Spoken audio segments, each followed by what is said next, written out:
She asked me, how do I go about selecting top leaders? And you asked me quite a few questions about it. So one question is, do we still need alpha wolf leaders? Sounds pretty scary to me. How do you select leaders when network processes are important? Which are the 3 key behaviors characteristics that win out every time when selecting leaders?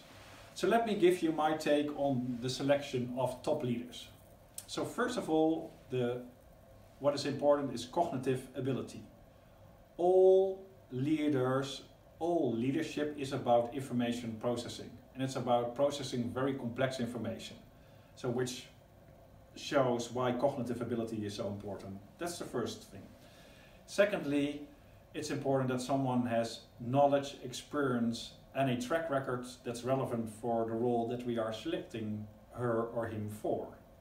So, and a track record is some evidence of success.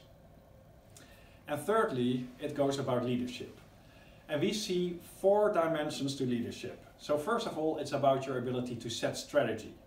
This is basically giving direction to the team and selecting priorities. That's the first dimension. Secondly, it's about the capability of someone to deliver results. We call this executing for results. This can be new products to market, but it also means financial results, profitability and cash flow. Thirdly, what's important is the leader's ability to lead teams. And this is obviously selecting the right leaders on a team. It means developing them, it means rewarding them. It means creating a culture on the team of psychological safety, so everyone feels that they can contribute and also be their real selves at work. So that's the third dimension.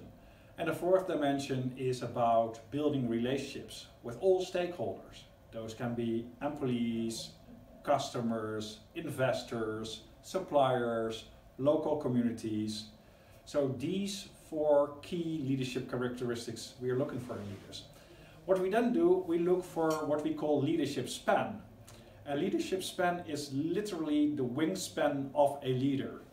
So let me explain it to you. When we look at strategy, we're looking at leaders who are both disruptive, who are far out there, but also ones that can be down to earth and pragmatic and share with their team what needs to happen tomorrow. If you look at results, we want people who are willing and able to take risks, but on the other hand, really understand those risks very well. That's another example of wingspan, taking risks and really understanding the risks. Then if it's about leading the teams, it's about the ability to both be heroic, and heroic is really about, okay, I'm the leader, I go first, please follow me. And the other dimension is being vulnerable. And the fourth and last dimension, if it's about relationship building, it's about your ability as a leader to be galvanizing, which is about high energy and choosing, and at the same time to connect, to make connections between your people and not always be the big ego who needs to be in the front. So this is my brief take on how to select leaders.